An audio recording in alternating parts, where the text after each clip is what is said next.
In this video, we're going to be taking a look at creating a new custom design. So our first step is to get it imported. So I'm going to use the import function here in CorelDRAW. And this is the piece of artwork that we're given. Now, this is a good piece of artwork for demonstration because it has some complexity to it. And oftentimes, it's less about actually doing the design is understanding how to do it. And the process that we're going to show you pretty much can be done with any Rhinestone software. Now, of course, I'm going to be using EasyStone in this demonstration, but the process would be basically the same no matter what design software you're using. It's just a matter of how you would go about it in that particular software. So there's some complexity to this design, and one of the things that you'll always find when you're doing rhinestone design is there's always going to be a give and take. So the important thing is the end result has to look pretty close to what the original artwork is, but it doesn't have to be exact. Okay, so first of all, I see some issues. The specifically sparkle text, I'm not concerned about that. I think that's pretty straightforward as far as converting that into rhinestones.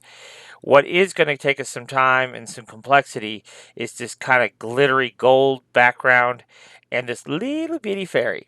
Okay, so one of the things that we could do, uh, we just have to talk to the customer about.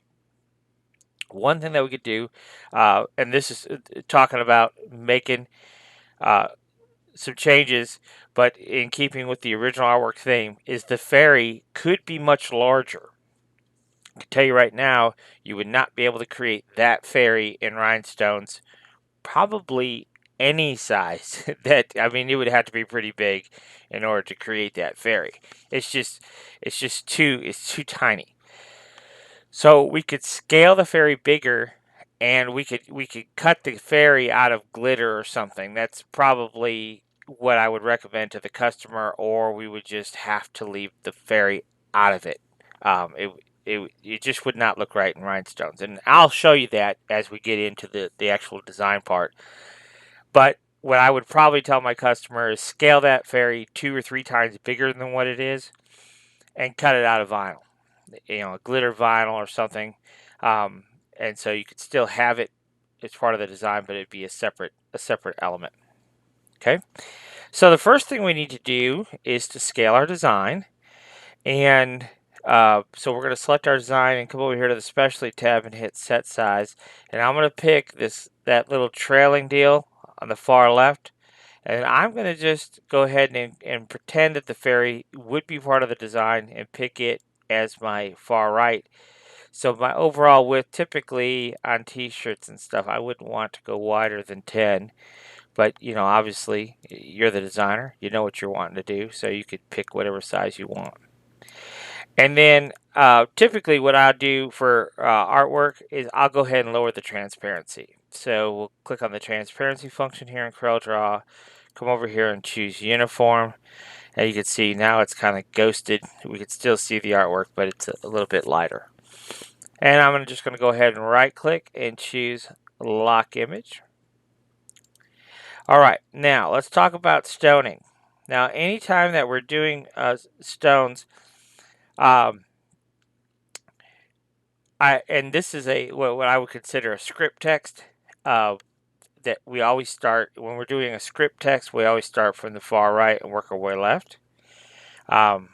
Because you see how one letter connects to the next, and so forth. And I just think it's easier to do those connections in reverse. I've done thousands of rhinestone designs, so at any rate, this is where we begin our work. So the first thing we have to make some determinations is what size rhinestones we even want to use. And in this case, for sure I want to use 10s and 6s. I don't know that I would use 16s. In my mind for right now, I'm saying no, but I'm leaving it open to make an adjustment if I feel like it needs it. So for right now, I think we're just going to use the 10s and 6s. So let's go ahead and set down the stone and take a look at what we have to work with here. So we're going to Go ahead and set our stone size to 10s, and we set our color to cobalt blue, and we're just going to add a stone, and then we'll also add a 6. So you can see right off rip here that the stone, the SS10 stone, is about the right diameter for the artwork, and you can see the 6 here is just a little bit wider than that piece. So that's where we begin. Now, we don't have a vector file for this artwork, and even if we did, we wouldn't use it anyhow. It would complicate things unnecessarily, and I don't think it would get a very good stone result anyhow. So I'll show you how we would go about doing it here in EasyStone. So we have the stone at the top here for our letter E. We have a stone at the bottom for our letter E. We're going to select both stones and hit Add Stones, and that will give us this straight line of stones and a path which we can then bend. And so we would use the edit tools here in CorelDRAW to bend that path of stones however we want it. Now, as an alternative to that, because I don't know if all rhinestone programs have that functionality, we could just, in CorelDRAW, we could just take one stone, and I'm going to deliberately not have them spaced properly. Actually, I'm going to go ahead and throw that one on top there. Okay, so you see there, I just kind of put those stones into place. We have a really neat function here in EasyStone, something that, quite frankly, I literally worked on it for 6 months. This one feature. And in all these things that happen in EasyStone, it's just a matter of calculations. And in this particular example, I literally was walking to the post office and thought in my mind, how do we make EasyStone do this? Because I knew what I wanted to do. I've got a whole series of stones. I want EasyStone to calculate and space those out perfectly along that curve. How do we do that? So at any rate, I tried every single combination of mathematical calculations I could think of, and I just couldn't do it. And one day I was on my way to the post office, and something clicked in my head. I wasn't even really thinking about it, but something clicked in my head. Boom! This is the answer. And sure enough, I went back. I went back when I got back to the office, and started inputting what my process was in my mind. And sure enough, boom! There it is. But it really changed the way I do design work because now we could just place the stones along that path. We know where we want, roughly where we want the stones. Now we'll have the software spread those stones apart. And now you can see we have really one too many stones, so I could just right click and get rid of one. And there you go. So it's the same process as we used, the same end result as we used earlier. It's just a little different way of getting there. If you're not good with the node editing functions of CorelDRAW, you don't need to be. So let's move on to the letter L, and I'll just show you again. So we're going to start from the top, put one at the bottom, and because we're not good with those node editing tools, we could just get the stones roughly in place. So all you're doing is getting them roughly in place. Again, we're not worried about the spacing. See, you don't have to be good. So then we'll select all those stones and right click on D. And that spreads them out all along that path. Okay, so that's how that takes care of it. Now we can go back in and do the 6s. So here we're just gonna, like I said, this is where we're gonna go against the original artwork a little bit. You can see there.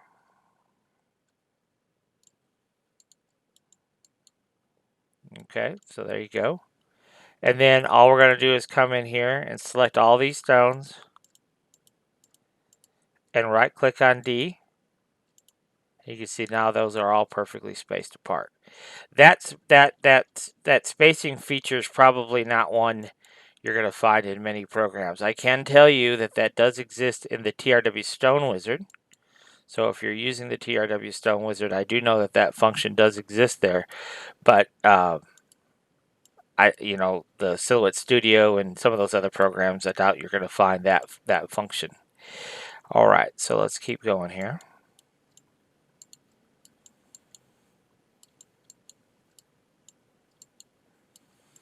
And then lastly down here.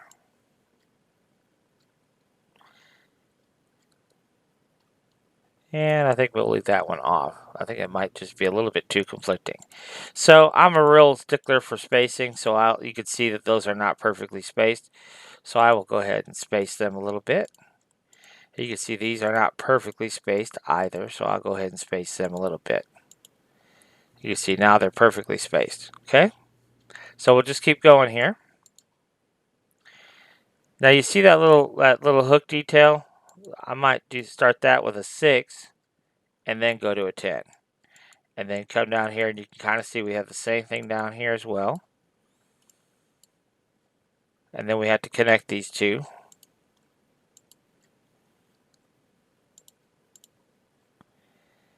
And then we'll come back in here with a 6. You can see that's smaller and that's wider. And then we've got to create the hook of our K there. So we might have to nudge that a little bit. Do something like that. Now we have to make this connection.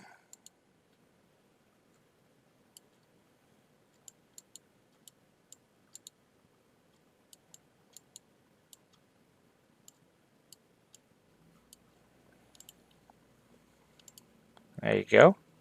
Alright, so then we're going to do the same thing here.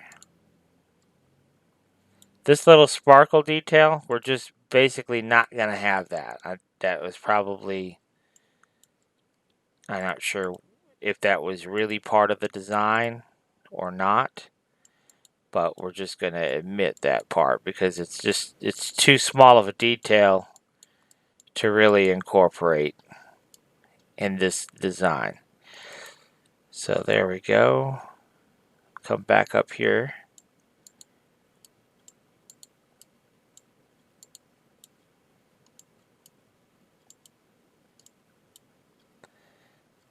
All right, and then I'm going to skip this. Well, I guess I can go ahead and come on down. We'll move over here to the A.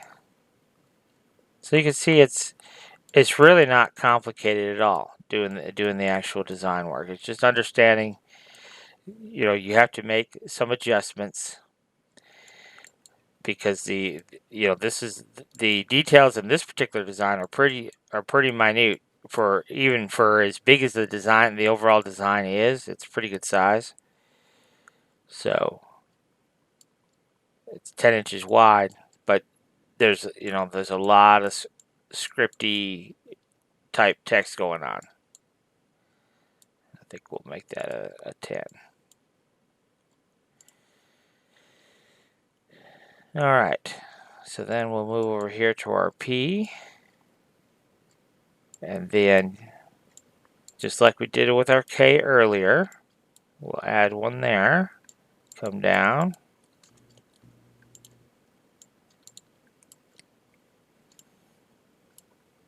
and I think on this one I'm just going to go all the way down.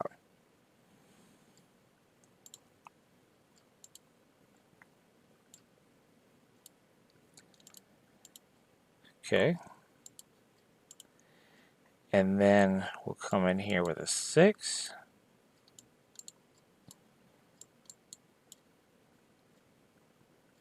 Up top here, we'll come in here with a 6, and a 6, and a 10, and a 10, and a 10.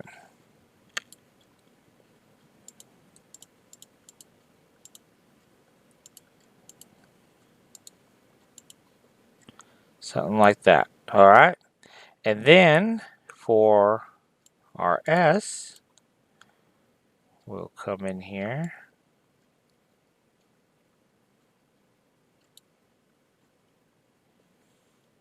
We should have some 6s right here.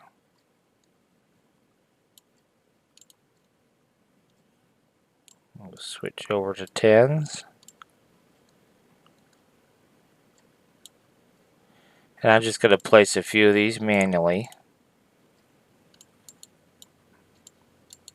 And same thing back over here. This right here should have a few 6s.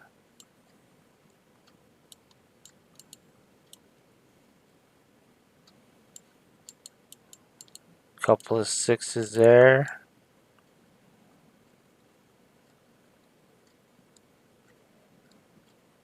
Some 10s along there.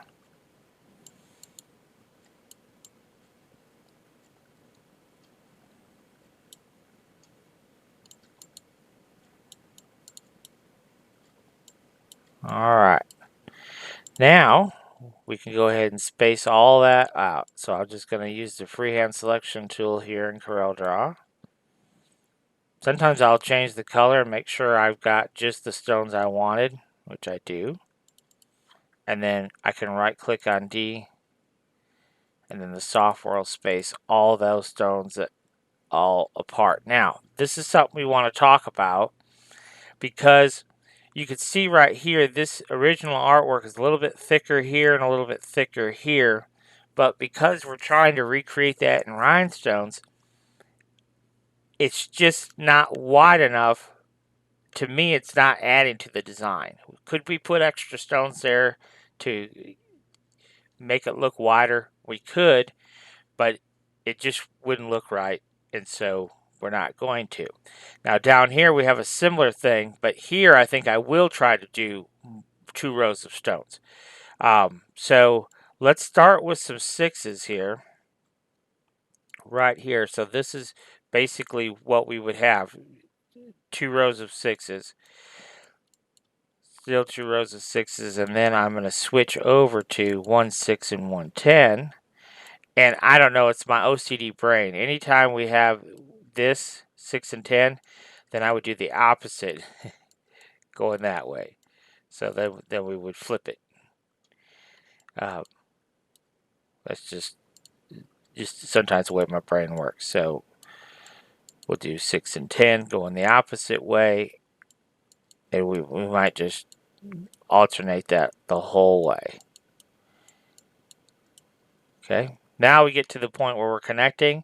So this is a small spot, so I'm just going to put the 6 in there and a 6 in there, and there we go. So let's take a look at that without the artwork.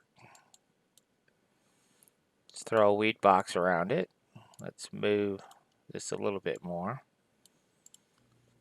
And let's select our design and let's double check and make sure there's no overlapping stones. So you see there's no overlapping stones. And there you have it. So it's a pretty good representation of the original artwork. I'm going to convert this to a mock-up just so maybe you could see this better, what it might look like in actual rhinestones. So you can see that now I mean, I believe it's pretty legible. Once it's on the shirt, it's going to be pretty legible as a whole. So at any rate, that's how you would go about doing the text part. And you know, I guess we could continue on and do the rest of the specifically. Now, what do we do about that gold glitter? Well, the truth of the matter is, this part, there is no easy way to do it. So let's go ahead and do this text, and then we'll come back in and we'll take a look at doing all that gold glitter. Because I think we can add the design element, for sure. We can add the design element in. But it's not going to be an easy process, a quick process. It's easy because it's not complicated, but it's not quick. So here we go. We're starting with our Y here.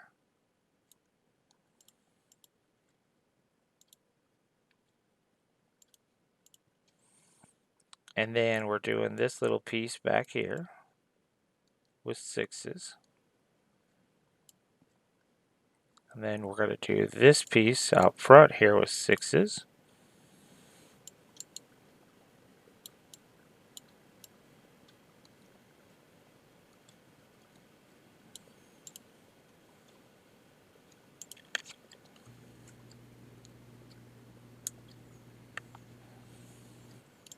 And we got to space all those stones apart.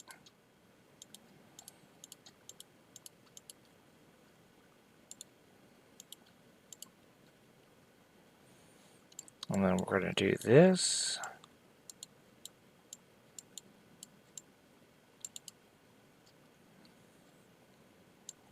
It's a little tight here.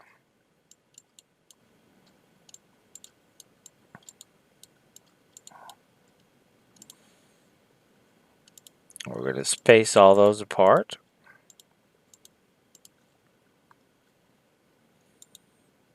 You can see how important that one spacing function is. It's so important when we're doing our design work. That's why I worked on it so long, because I knew I needed that function. The way I taught myself to design, because this is basically the way I tackle every single design. The nice thing about doing design work like this is you really take control of the final results. When you're letting a software program quote unquote automatically create a design, the most Rhinestone programs are meant to take a vector file and automatically convert it into a Rhinestone design. And the problem with that, of course, is, as many of you know, if you're doing any type of design work, is it rarely does a good job. And so you wind up having to manipulate it fairly considerably.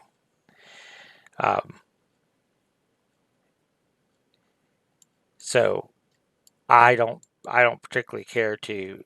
I'd rather take control of the design from the beginning. So this is the way I like to design, because while it takes longer, you have a more perfected end result.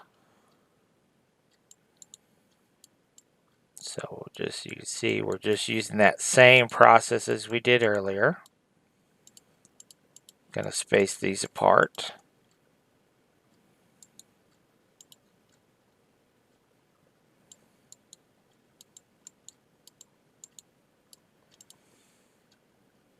And I might go ahead and borrow my A over here. No point in recreating elements if we don't have to. But I think I can use the A that I already did.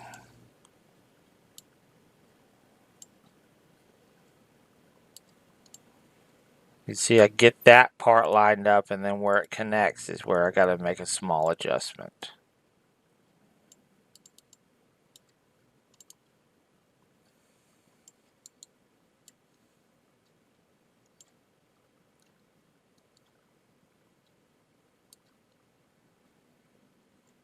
And anytime we have script text, and then try to convert that into rhinestones.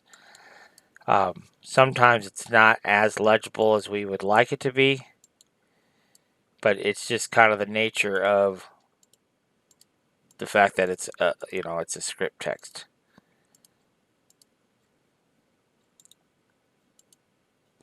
And what our limitations are, when we're working with rhinestones too, because the artwork can only be a certain size, and the stones obviously are only a certain size.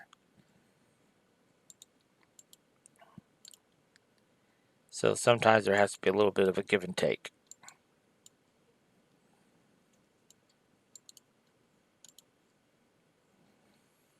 I'm going to start the tip of that F with a 6. And those little design elements there, you wouldn't get that in automated software, where you can. I'm just going to go ahead and place some stones along there. Do this one a little bit more manually. And all I'm doing is dragging and hitting the spacebar here in CorelDRAW to make me duplicate stones. So there we have that. Spread those apart for me. Switch over to 6s. All the way to right there, I think.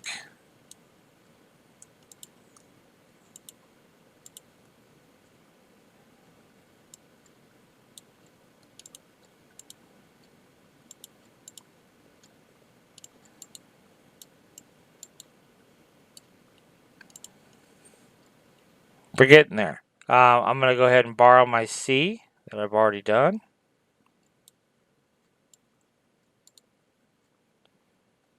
And also going to use that for my E. Just add that one extra connector there. And then a couple of stones there. Now, I did already do an I. I thought I did. So we'll pull that over. And make an adjustment there where it connects.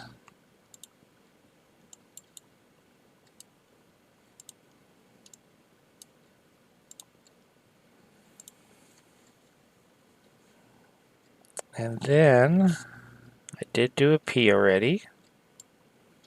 So we'll go ahead and the S, I guess.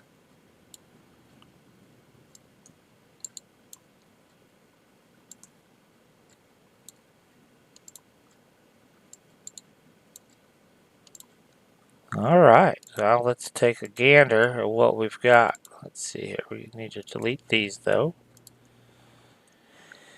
And take a look at what we have created.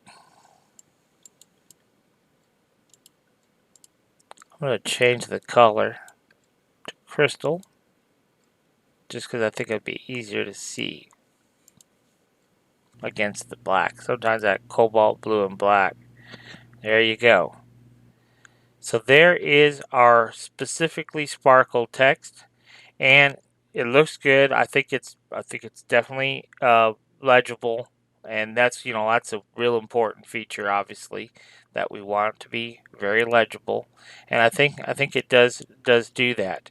So so now the next step then, now that we have all of our stones in place.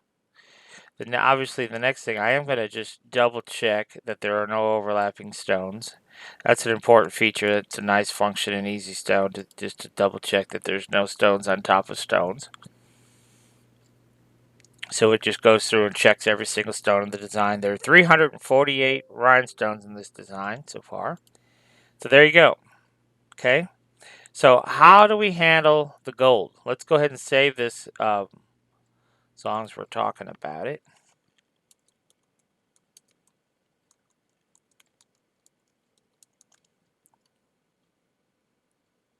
There we go. That is saved, and now we can talk about adding all these gold flakes. First of all, let's go ahead and change out. I am going to use topaz for these to represent the gold. We're going to use 6s and 10s. So we'll go ahead and drop a 6, and then we will drop a 10. Hit the escape key. So there is no magic formula, guys. I'm sorry, there isn't. So what I would do is this. I would create some kind of boundary, just a visual boundary. So if I know, you see what I'm doing here?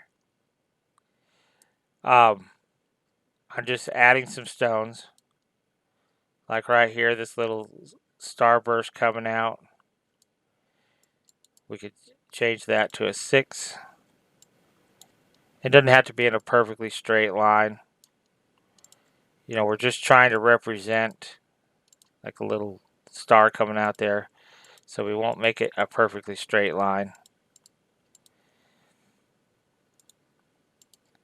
If we want to add one, a little speckle here and there. And we'll go ahead, we'll just manually do the inside of the S here just real quick.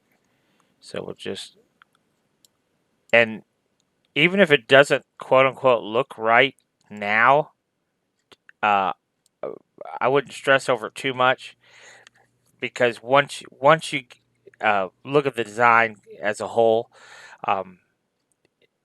it often will look better than what it does initially right now. So you'll see what I mean here in a minute. So we're just adding in some stones here to kind of represent that gold fleck as best we can.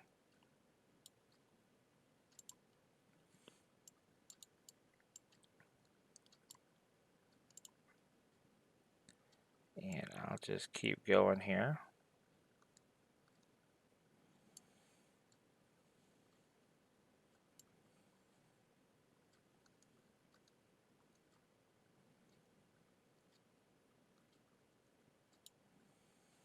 And then I'm going to add some little trailers. I know I want some out here where the specs are.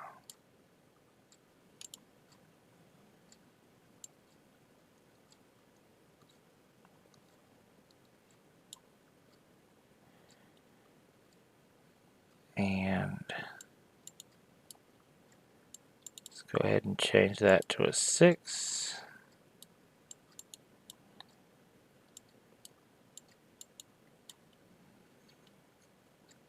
We'll add a couple inside here.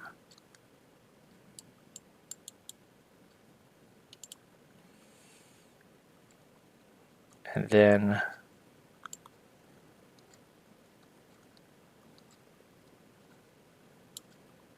come back in here.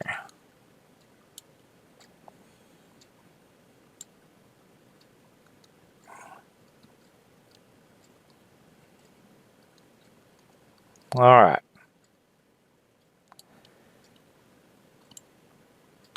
So then what I usually will do when I'm doing designs like this where I have this kind of background is I'll come in here and I'll fill in all the areas of the letters. So this one we might get a couple here. I don't think I'll do anything on the L and the E. Doesn't will add, change that to a 10.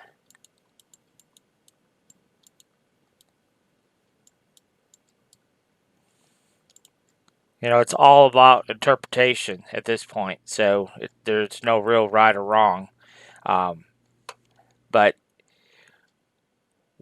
uh, I'll just come in here, and basically all we have to do now is just fill in the blanks. So we've kind of got this boundary created up top, this boundary created at the bottom, and now we're just going to go ahead and fill in all that in between.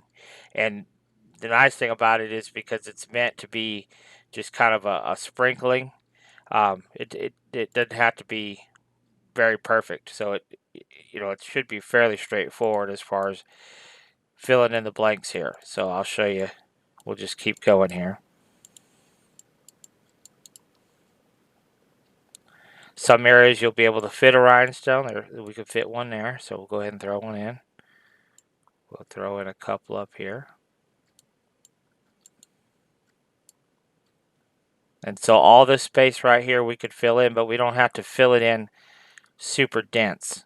You know, the spacing can be a little bit wider than what we would normally have.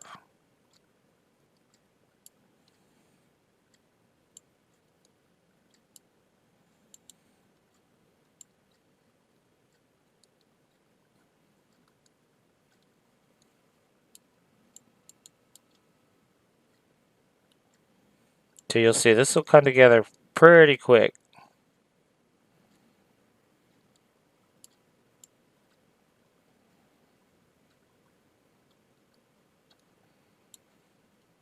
And there's no right or wrong on this part of it.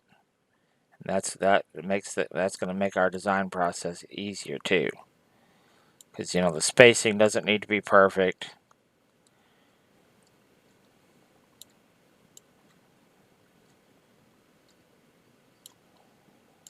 We can leave some gaps here and there, and it won't matter.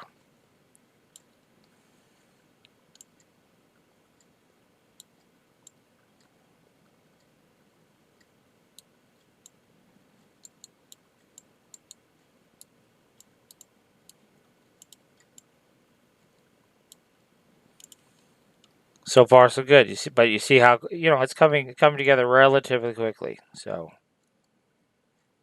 just stick with it. Don't worry too much about, ooh, that looks bad right now, because it probably will until it'll all come together in the end. keep going. Fill in the areas that you need fill.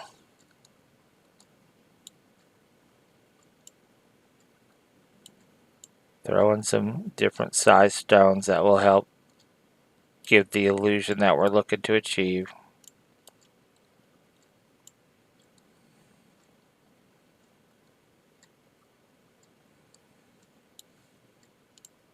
But let's bop up there to that little fairy guy.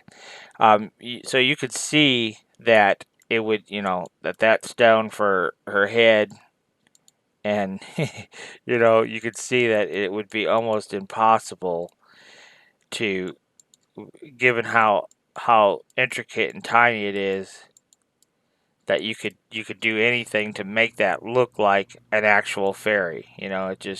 It wouldn't look like a fairy at all. So what I would say is scale that twice as big, and then um, cut it out of vinyl. That'd be the way to go on that one. Because trying to make that into a rhinestone, I don't think that's going to work very well. It's too tiny. So we'll just keep going here. And all I'm doing again is just moving my mouse and hitting that space bar. And that will drop another stone. It just makes a copy of whatever you have selected.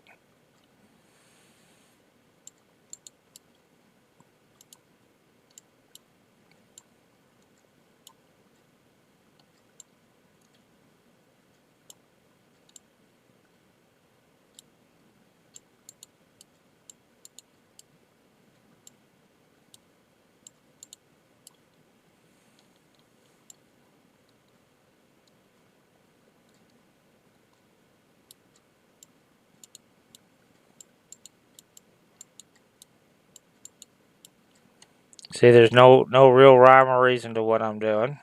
I'm just getting them plopped in there. Not concerning myself too much with uniform spacing or anything like that. I just want the rhinestones in there. I don't really want to focus on spacing at all.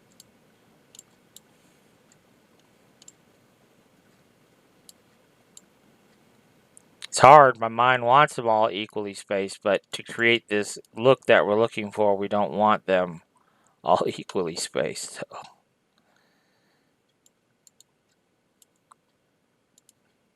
It's exactly backwards of what we were trying to do earlier.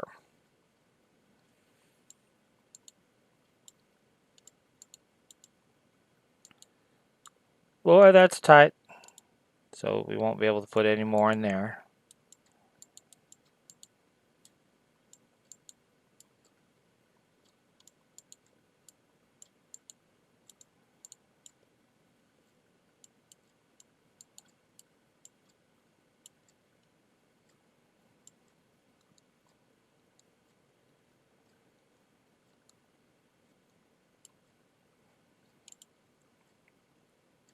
So you can see now that part of the design over here is done. And now we're just going to come, I'm going to just bop back over on this side again.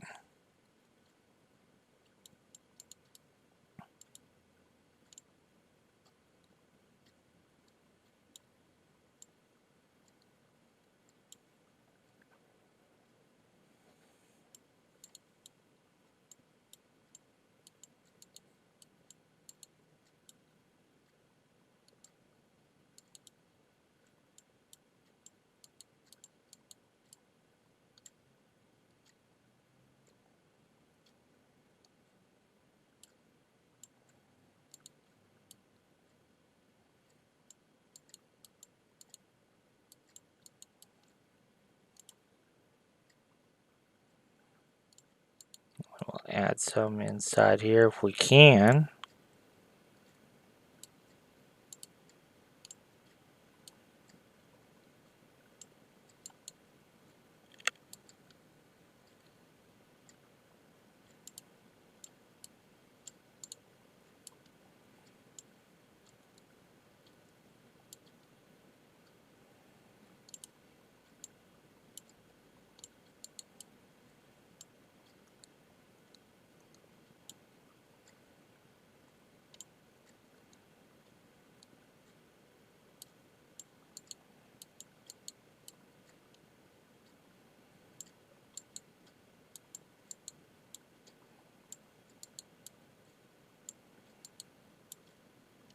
So it's just a matter of looking at the design and putting in the stones that we think will fit in there and filling in the gaps. Nothing too scientific about it.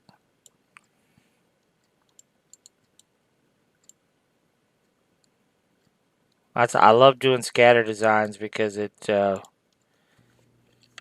you don't have to have it just exactly perfect in any which way.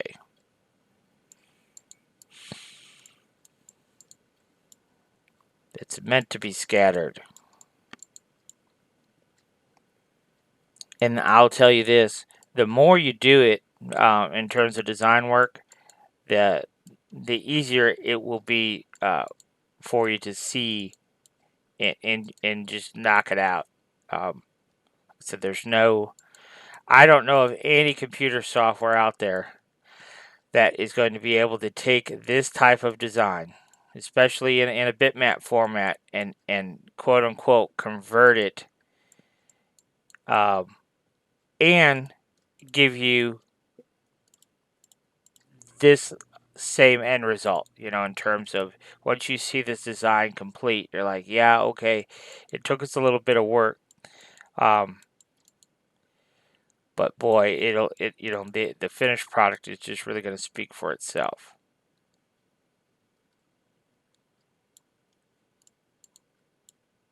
The technology just doesn't exist out there in terms of computer software.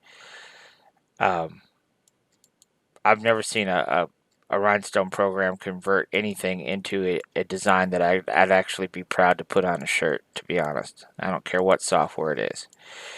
I know EasyStone has some functionality that helps us make designs quicker, but it does not convert. Its purpose is not to convert anything.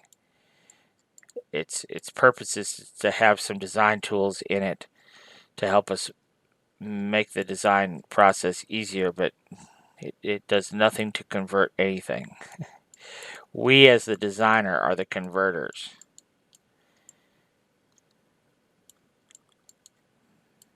So it's utilizing those tools to convert it into something that we want to put on a shirt. Alright, so getting closer here. I hope you stick with it to the end. There'll be a special prize. No, there won't be any special prize. Other than the prize will be to be able to see the finished product. You're like, wow, that is the finished product.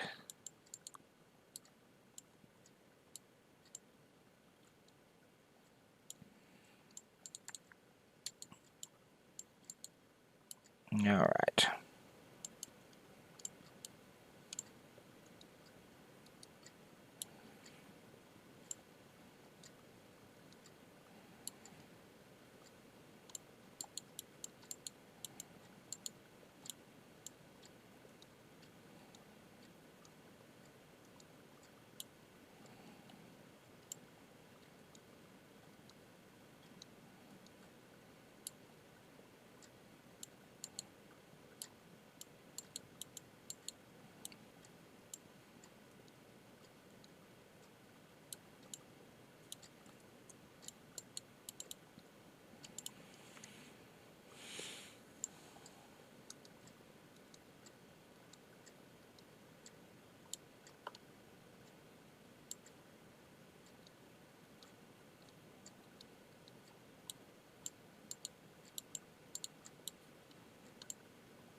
We're almost there.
So we just got to fill in that last little area there.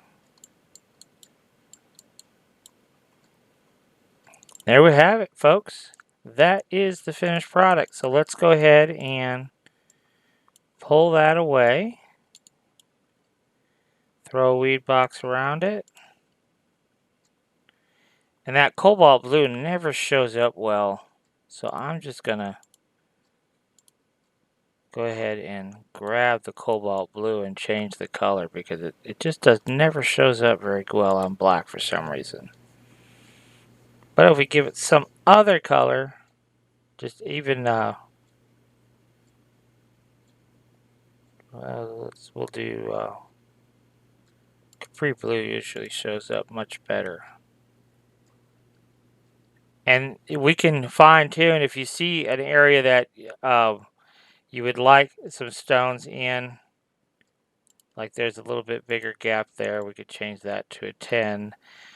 Well, I'd like to be able to squeeze in some extra stones in that part of the E there, and so we can go ahead and put those in. When we go to make our transfers, even though it looks visually on the design that there's overlap there, well, it's because there's overlap there, but when you actually go to make your transfers, those stones will still fit in there just fine, so don't stress over that. But at any rate, that is more or less the finished product. So let's slide that over here. Let's go ahead and give it a proof. So we'll simulate the stones. It'll give us some much needed stone information.